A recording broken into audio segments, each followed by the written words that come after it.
Good morning students. आपको सारे notes videos books वगैरह मिल गई होंगी। बेसिकली थोड़ा सा मेरे बारे में बताता हूँ। मेरा नाम पुनीत है।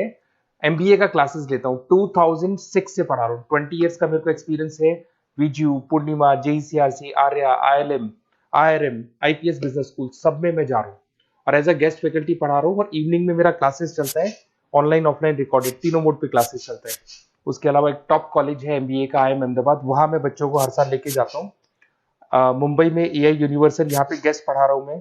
जेईसीआरसी में पढ़ा रहा हूँ, आर्या कॉलेज में पढ़ा रहा हूँ। इन कॉलेजेस में मैं पढ़ा रहा हूँ। देखिए, राइटर भी हूँ। 2008 से मैंने बुक्स वगैरह लिखना स्टार्ट कर दिया था। यूट्यूब पे सारे वीडियोस मिल जाएंगे, रिकॉर्डेड लाइव लेक्चर सब कुछ मिल जाएंगे। बस एक छोटा सा इंपॉर्टेंट डिस्कशन आप लोगों से करना था। एमबीए आप कहीं से भी करें, थोड़ा सा मेरे से आप डिस्कस करके अगर आप एमबीए ज्वाइन करते हैं तो आप थोड़ा सेफर मोड में रहेंगे। उसका रीजन बताता हूँ क्यों। क्योंकि मेरे को जो एक्सपीरियंस है ना 20 इयर्स का, एमबीए में प्लेसमेंट होगा कि नहीं होगा, कॉलेजेस कैसे पढ़ाते हैं, क्या उनका प्लेसमेंट स्ट्रक्चर है, क्या इंटरनल एक्सटर्नल इन्फॉर्मेशन है, मेन चीज अंदर क्या चल रहा है उनके। क्योंकि मैं तो रेगुलर कॉलेजेस में जा रहा हूँ तो मेरे को पता है कौन से कॉलेज में क्या चल रहा है। तो आप मेरे से थोड़ा सा एडवाइस लेके अगर आप एडमिशन लेते हैं तो थोड़ा सा सेफर जोन में रहेंगे। बाकी आपके डिस्टेंस के ऑनलाइन के एडमिशन, मणिपाल हो गया, एमएटी हो गया, ज्ञान विहार हो गया, तो यहाँ भी आपको अवेलेबल हो जाएंगे। तो आप अगर एडमिशन लेते हैं तो प्लीज मेरे से कंसल्ट करना। हो सकता है कि मैं आपको एक बेस्ट कॉलेज बता पाऊं और एक सेफर जोन में लेके जा पाऊं। क्योंकि एडमिशन लेने के बाद बच्चों को लगता है कि यार गलत जगह चले गए। Okay, best of luck. मेरा नंबर आपके पास है। साथ के साथ अगर आपको कोई और क्वेरी चाहिए तो मेरे को व्हाट्सअप करें या कॉल कर सकते हैं। Okay, best of luck. आज की इस डीप डाइव में हम्म। एक ऐसे विषय की गहराई में उतरना है जो किसी भी छोटे या बड़े संगठन की रीढ़ की हड्डी होता है। आज का हमारा मुख्य विषय है मैनेजमेंट इंफॉर्मेशन सिस्टम्स। या जैसे व्यापारिक दुनिया में संक्षेप में MIS भी कहा जाता है। बिल्कुल, और विशेष रूप से आज हम इसके सिस्टम्स अप्रोच का विश्लेषण करने वाले हैं। हमारे पास आज जो सोर्स मटेरियल है ना, वो बहुत ही शानदार है। हाँ, और वो खास इसलिए भी है क्योंकि ये सिर्फ कुछ भारी भरकम किताबी ज्ञान या थ्योरी तक सीमित नहीं है। सही कहा। बल्कि ये भारत के GSTN यानी goods and services tax network का एक बहुत बड़ा व्यवहारिक और जीता जागता उदाहरण पेश करता है। और जब लोग MIS जैसे शब्द सुनते हैं तो पहली बार में थोड़ा उबाऊ लगता है ना। हाँ। कोई भारी भरकम कॉर्पोरेट शब्द। हाँ। ऐसा लगता है जैसे किसी IT विभाग की बहुत ही नीरस सी मीटिंग चल रही हो। बिल्कुल, लोगों को लगता है कि बस कंप्यूटर और तारों की बात होगी। हाँ, लेकिन असल में ये किसी भी सफल संगठन को चलाने वाला एक अदृश्य दिमाग है। ये वो मशीनरी है जो पृष्ठभूमि में रहकर सब कुछ नियंत्रित करती है। तो चलिए इसे थोड़ा आसान भाषा में समझते हैं। आज ये डिकोड किया जाएगा कि आखिर ये काम कैसे करता है और क्यों इसके बिना आज की दुनिया में कोई भी बड़ा ढांचा खड़ा नहीं रह सकता। इस विषय का संदर्भ सेट करना यहाँ बहुत जरूरी है। जब हम MIS के सिस्टम्स अप्रोच की बात करते हैं ना, तो सबसे पहले हमें वो पुरानी सोच बदलनी होगी। कौन सी सोच? वही कि MIS का मतलब सिर्फ कुछ कंप्यूटर, सर्वर रूम, ढेर सारे हार्डवेयर या कुछ महंगे सॉफ्टवेयर खरीद कर एक जगह जमा कर लेना है। सिस्टम्स अप्रोच हमें यह सिखाता है कि MIS एक बेहद जटिल और जीवंत इकोसिस्टम है। एक इकोसिस्टम? हाँ, इसमें मुख्य रूप से 4 चीजें शामिल होती हैं: लोग, प्रक्रियाएं, तकनीक और डेटा। सच कहूं तो एक समय तक मुझे भी यही लगता था कि MIS का मतलब सिर्फ एक बड़ा सा सर्वर रूम है जहां बहुत सारी मशीनें रखी हैं और कुछ IT वाले लोग काम कर रहे हैं। ये एक बहुत ही आम गलतफहमी है। तो अगर ये सिर्फ मशीनें नहीं है और इसमें इंसान भी शामिल हैं, तो इसका मतलब है कि अगर तकनीक सबसे अच्छी हो लेकिन लोग उसे चलाना ना जानते हो या हमारी प्रक्रियाएं ही गलत हो, बिल्कुल, तो भी सिस्टम फेल हो जाएगा। 100% ऐसा ही होगा। देखो, जब ये चारों तत्व, लोग, प्रक्रियाएं, तकनीक और डेटा, एक साथ मिलकर एक सुर में काम करते हैं, तभी कोई भी संगठन अपने तय किए गए लक्ष्यों को पूरा कर पाता है। एक भी कड़ी टूटी तो बात बिगड़ जाएगी। एकदम सही। मान लीजिए आपने बहुत ही आधुनिक और महंगा सॉफ्टवेयर लगा दिया है, लेकिन जो कर्मचारी डेटा एंट्री कर रहे हैं उन्हें सही ट्रेनिंग ही नहीं मिली है, तो वो गलत डेटा डालेंगे। बिल्कुल, ऐसे में सिस्टम में गलत जानकारी जाएगी और नतीजे भी गलत ही मिलेंगे। गार्बेज इन, गार्बेज आउट। इसलिए इसे सिर्फ और सिर्फ तकनीक के नजरिए से देखना एक बहुत बड़ी भूल है। ये एक संपूर्ण व्यावसायिक ढांचा है। ये तो बहुत ही बुनियादी लेकिन अहम बात है। अक्सर लोग सोचते हैं कि सिस्टम का मतलब सिर्फ तारों का एक उलझा हुआ जाल है। बिल्कुल। लेकिन जैसा कि हमारा सोर्स मटेरियल बताता है, ये पूरी कहानी का सिर्फ एक छोटा सा हिस्सा है। हाँ, थ्योरी के हिसाब से देखें तो सिस्टम्स अप्रोच के 5 मुख्य स्तंभ हैं। तो चलिए इसके पहले 2 सबसे महत्वपूर्ण स्तंभों से शुरुआत करते हैं, इनपुट और प्रोसेसिंग। मैं सच में ये जानने को उत्सुक हूँ कि इस पूरी प्रक्रिया का सफर आखिर शुरू कैसे होता है। यहाँ जो सबसे दिलचस्प बात है वो ये है कि कोई भी बेहतरीन से बेहतरीन सिस्टम बिना डेटा के बिल्कुल अंधा होता है। यहीं से इनपुट की भूमिका शुरू होती है। यानी कच्चा माल। हाँ, MIS के संदर्भ में इनपुट का सीधा सा मतलब है डेटा इकट्ठा करना। और ये डेटा सिर्फ संगठन के अंदर की फाइलों से ही नहीं आता, बल्कि बाहरी दुनिया और बाजार से भी भारी मात्रा में इकट्ठा किया जाता है। सोर्स मटेरियल बहुत स्पष्ट रूप से बताता है कि ये डेटा मुख्य रूप से 2 तरह का हो सकता है। जी, पहला है संरचित डेटा यानी स्ट्रक्चर्ड डेटा, और दूसरा है असंरचित यानी अनस्ट्रक्चर्ड डेटा। इन दोनों के बीच का अंतर थोड़ा और स्पष्ट करना सही रहेगा। जैसे स्ट्रक्चर्ड डेटा तो शायद वो हुआ जो साफ साफ किसी एक्सेल शीट में लिखा हो, जैसे महीने की कुल बिक्री या कर्मचारियों की संख्या। बिल्कुल। स्ट्रक्चर्ड डेटा को समझना किसी भी कंप्यूटर के लिए बहुत आसान है, क्योंकि वो पहले से ही कतारों और कॉलम में सजा होता है, रोज एंड कॉलम्स में। हाँ, जैसे ग्राहकों के फोन नंबर, दिन प्रतिदिन के सेल्स का डेटा या कंपनी के वित्तीय रिकॉर्ड। ये सब बहुत साफ सुथरा होता है। तो फिर चुनौती कहाँ आती है? असली चुनौती आती है असंरचित या अनस्ट्रक्चर्ड डेटा के साथ। इसमें शामिल होते हैं ग्राहकों के लंबे चौड़े फीडबैक, ईमेल्स या सोशल मीडिया पर लिखे गए कमेंट्स। अब मैं समझ रही हूँ। कोई ग्राहक गुस्से में एक लंबा ईमेल लिखता है, या सोशल मीडिया पर कोई व्यंग्य भरा कमेंट करता है, सार्काज़म। हाँ, तो कंप्यूटर के लिए उसे पढ़कर ये समझना बहुत मुश्किल होता है कि ग्राहक खुश है या नाराज। बिल्कुल। इस तरह के बाजार के बदलते रुझान, जिन्हें हम मार्केट ट्रेंड्स कहते हैं, उन्हें सिस्टम में इनपुट के रूप में डालना और समझाना एक बहुत बड़ा काम है। और ये सारा कच्चा डेटा जब सिस्टम में जाता है तो पहली नजर में बिल्कुल काम का नहीं लगता होगा। ये सिर्फ संख्याओं, शब्दों और बेतरतीब वाक्यों का एक बहुत बड़ा ढेर होता है, एक पहाड़ जैसा। हाँ, तो इसी जगह पर प्रोसेसिंग की एंट्री होती है। ये वो चरण है जहां इस कच्चे और बिखरे हुए डेटा को एक अर्थपूर्ण जानकारी यानी मीनिंगफुल इंफॉर्मेशन में बदला जाता है। और सोर्स में बताया गया है कि इस प्रोसेसिंग में कई महत्वपूर्ण तकनीकें इस्तेमाल होती हैं, जैसे डेटा वैलिडेशन और ट्रांसफॉर्मेशन। वैलिडेशन और ट्रांसफॉर्मेशन, इसे थोड़ा आसान शब्दों में समझते हैं। देखो, वैलिडेशन को समझना बहुत जरूरी है। जब लाखों लोग सिस्टम में डेटा डाल रहे हों तो गलतियां होना स्वाभाविक है, इंसानी फितरत है। हाँ, मान लीजिए किसी ऑनलाइन फॉर्म में फोन नंबर डालने की जगह है और वहां किसी ने अपना नाम टाइप कर दिया, तो सिस्टम उसे वहीं रोक देगा? बिल्कुल। डेटा वैलिडेशन तुरंत उसे रोक देगा और एरर दिखाएगा कि यहां सिर्फ नंबर ही आ सकते हैं। यह सुनिश्चित करता है कि सिस्टम के अंदर कचरा ना जाए। और ट्रांसफॉर्मेशन क्या है? उसके बाद ट्रांसफॉर्मेशन होता है, यानी उस सही डेटा को ऐसे रूप में ढालना जिसे सिस्टम आगे इस्तेमाल कर सके। अलग अलग फॉर्मेट्स को एक स्टैंडर्ड फॉर्मेट में लाना। और इस पूरी प्रक्रिया में एल्गोरिदम का बहुत बड़ा रोल होता है ना? अक्सर ये शब्द सुनने को मिलता है, एल्गोरिदम, जो सुनने में किसी जादू जैसा लगता है। जादू नहीं है, बस लॉजिक है। अगर इसे आसान भाषा में समझा जाए तो क्या एल्गोरिदम को एक रेसिपी या खाना बनाने की विधि की तरह देखा जा सकता है, जो कंप्यूटर को स्टेप बाय स्टेप बताती है कि इस कच्चे डेटा के साथ क्या करना है? ये एक बहुत ही सटीक तुलना है। एल्गोरिदम वास्तव में निर्देशों का एक सेट ही तो है। इंसान खुद लाखों फाइलों को पढ़कर उनका विश्लेषण नहीं कर सकते। उसमें तो सालों लग जाएंगे। हाँ, इसलिए खास MIS सॉफ्टवेयर, विशाल डेटाबेस और जटिल एल्गोरिदम का इस्तेमाल किया जाता है। ये एनालिटिकल टूल्स डेटा को एग्रीगेट करते हैं। एग्रीगेट करते हैं मतलब अलग अलग जगहों से आ रही छोटी छोटी जानकारियों को एक साथ जोड़कर एक पूरी बड़ी तस्वीर बनाते हैं। कच्चे डेटा को इस तरह से एक ऐसी जानकारी में बदलना जिसके आधार पर भविष्य के बड़े फैसले लिए जा सकें, यही प्रोसेसिंग का असली उद्देश्य है। समझ गई। यानी कच्चे डेटा को पकाकर एक शानदार डिश तैयार कर ली गई है।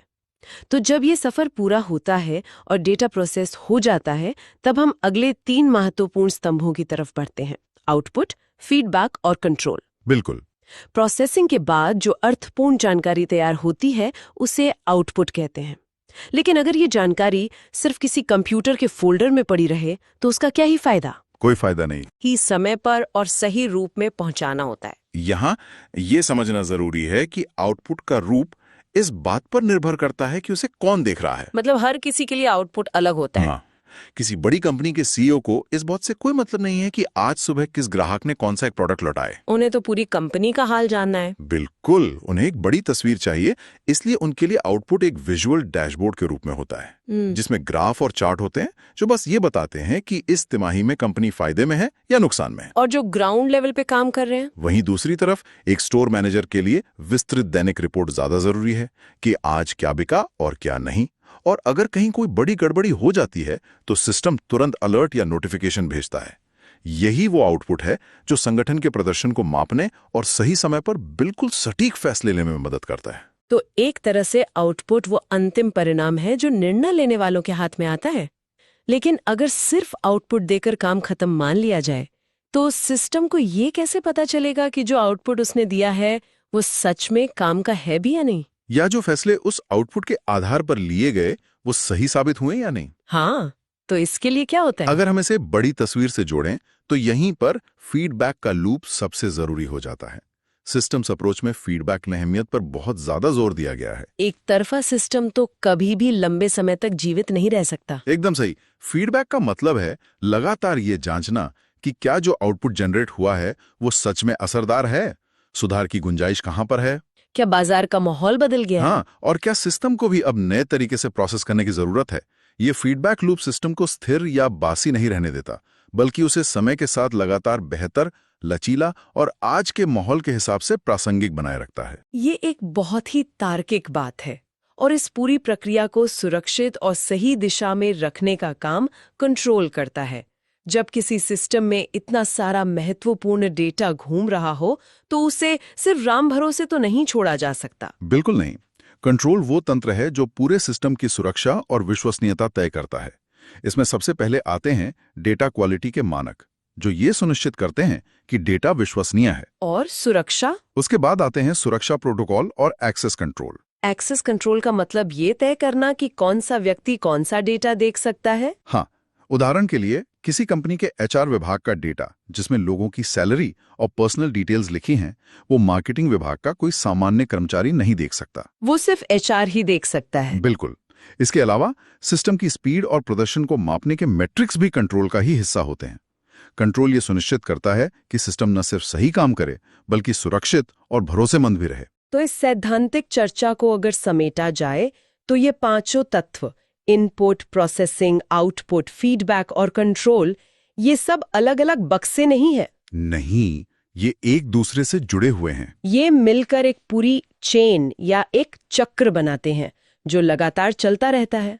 अगर इस चेन की एक भी कड़ी कमजोर पड़ जाए, मान लीजिए कंट्रोल सिस्टम फेल हो जाए और कोई हैकर डेटा लीक कर दे, या फीडबैक ना मिलने के कारण सिस्टम खुद को अपडेट ना कर पाए और पुरानी जानकारी ही देता रहे, तो पूरा का पूरा सिस्टम ताश के पत्तों की तरह ढह सकता है।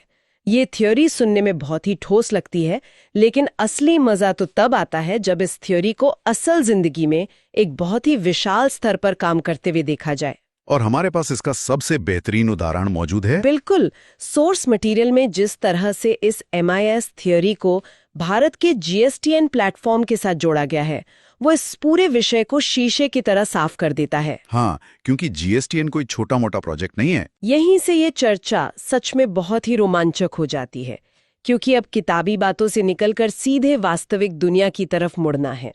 भारत का GSTN यानी goods and services tax network, ये कोई साधारण सॉफ्टवेयर या किसी एक कंपनी का सिस्टम नहीं है। बिल्कुल नहीं। इसे पूरे भारत देश में अप्रत्यक्ष कर या इनडायरेक्ट टैक्सेशन को सुव्यवस्थित करने के लिए बनाया गया है। भारत जैसे विशाल देश में जहां करोड़ों छोटे बड़े व्यापार है, वहां पूरी कर व्यवस्था को सिर्फ एक डिजिटल प्लेटफॉर्म पर लाना अपने आप में एक अकल्पनीय काम है। हम यहाँ जिस पैमाने की बात कर रहे हैं ना, उसे समझना थोड़ा मुश्किल हो सकता है। GSTN कोई आम वेबसाइट नहीं है जिस पर जाकर बस एक फॉर्म भर दिया जाए और काम खत्म। तो फिर क्या है? यह एक अत्यंत मजबूत टेक्नोलॉजी प्लेटफॉर्म है और MIS के सिस्टम्स अप्रोच का दुनिया के सबसे बड़े और सटीक उदाहरणों में से एक है। अगर हम उन 5 स्तंभों को सीधा GSTN पर लागू करके देखें तो शुरुआत इनपुट से होगी। हर दिन लाखों करोड़ों इनवॉइस, सेल्स के रिकॉर्ड्स, परचेज ऑर्डर और टैक्स रिटर्न इस सिस्टम में आते हैं। ये तो डेटा का एक अथाह समंदर है, और ये सारा कच्चा डेटा उस सिस्टम के लिए इनपुट का काम करता है। लेकिन सोचिए, इतने करोड़ों इनवॉइस जब सिस्टम में जाते हैं तो उनका क्या होता है? यहीं पर जीएसटीएन की प्रोसेसिंग शक्ति सामने आती है। और सोर्स मटेरियल से जो बात मुझे सबसे ज्यादा प्रभावित करती है वो ये है कि जीएसटीएन का प्लेटफॉर्म सिर्फ एक बड़ा कैलकुलेटर नहीं है जो बस अंत में बता दे कि इतना टैक्स बना है। हाँ, वो सिर्फ जोड़ घटाना नहीं करता, बल्कि यह सिस्टम बहुत ही जटिल और आधुनिक एल्गोरिथम का इस्तेमाल करके रिकंसिलिएशन करता है। और ये रिकंसिलिएशन की प्रक्रिया ही इस सिस्टम की असली जान है। इसे थोड़ा आसान शब्दों में समझाइए। मान लीजिए कंपनी ए है जो कंपनी बी को 100 कंप्यूटर बेचती है।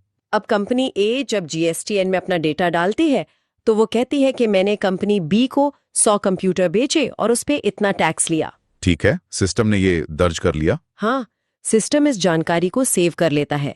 अब जब कंपनी बी अपना डेटा डालने आती है तो सिस्टम तुरंत पुरानी जानकारी से इसका मिलान करता है, यानी रिकंसिलिएशन। बिल्कुल। अगर कंपनी बी कहती है कि उसने कंपनी ए से 200 कंप्यूटर खरीदे हैं तो यहाँ डेटा मैच नहीं होता। इनपुट में विसंगति या मिसमैच आ गया। हाँ, और यहीं पर वो जटिल एल्गोरिथम काम आते हैं। अगर कोई इंसान इन करोड़ों इनवॉइसेस को बैठकर चेक करे तो शायद उसे पूरी जिंदगी लग जाए ये पता लगाने में कि किसने गलत जानकारी दी है। इंसानों के लिए ये लगभग नामुमकिन है, लेकिन सिस्टम इसे पलक झपकते ही कर लेता है। सटीक कहा, सिस्टम तुरंत इस मिसमैच को फ्लैग कर देता है, यानी लाल झंडी दिखा देता है। और इसी प्रोसेसिंग इंजन का उपयोग करके टैक्स चोरी और फ्रॉड की संभावनाओं को पकड़ा जाता है। हाँ, ये एक बहुत बड़ा मोमेंट है। सच में। पहले के जमाने में क्या होता था? पहले जब सब कुछ कागजों पर होता था तो लोग जाली इनवॉइस बनाकर टैक्स बचा लेते थे, क्योंकि किसी एक राज्य के कागज दूसरे राज्यों के कागजों से मैच करना लगभग नामुमकिन था। कोई एक केंद्रीय सिस्टम नहीं था। हाँ, लेकिन अब जीएसटीएन का प्रोसेसिंग इंजन डेटा में छिपे हुए उन पैटर्न को पहचानता है जो कोई इंसान कभी नहीं देख सकता। ये विसंगतियों को ढूंढता है और टैक्स चोरी के पूरे सिंडिकेट को सिर्फ डेटा के आधार पर पकड़ लेता है। ये बात सच में इस अदृश्य दिमाग की ताकत को साबित करती है। सिर्फ एक सॉफ्टवेयर और उसका एल्गोरिथम पूरे देश की अर्थव्यवस्था को सुरक्षित रखने और कर प्रणाली में इतनी बड़ी पारदर्शिता लाने में मुख्य भूमिका निभाया है। बिल्कुल। अब प्रोसेसिंग के बाद बात करते हैं इसके आउटपुट की। प्रोसेस होने के बाद ये जानकारी अलग अलग लोगों तक कैसे पहुंचती है। थ्योरी की तरह ही यहाँ भी आउटपुट हर यूजर के लिए अलग होता है। जैसे हमने सीईओ और स्टोर मैनेजर की बात की थी। एकदम सही। एक तरफ आम टैक्स पेयर्स हैं जिन्हें सिस्टम से उनके भरे हुए टैक्स की रसीद मिलती है, उन्हें अगली तारीख के रिमाइंडर मिलते हैं और अगर उनके द्वारा दी गई जानकारी में कोई गलती है तो उसका अलर्ट मिलता है। ये तो हो गया टैक्स पेयर्स का आउटपुट। और सरकार के लिए? दूसरी तरफ सरकारी अधिकारी और टैक्स अथॉरिटीज हैं। उनके लिए आउटपुट बिल्कुल अलग स्तर का होता है। उन्हें पूरे देश, राज्य या किसी खास सेक्टर की विस्तृत रिपोर्ट मिलती है। किस तरह की रिपोर्ट? कि कुल कितना टैक्स कलेक्शन हुआ है, कितने प्रतिशत लोग नियमों का पालन कर रहे हैं और किन मामलों में ऑडिट करने की सख्त जरूरत है। और जैसा कि थ्योरी में बात हुई थी, फीडबैक के बिना कोई भी सिस्टम पुराना पड़ जाता है।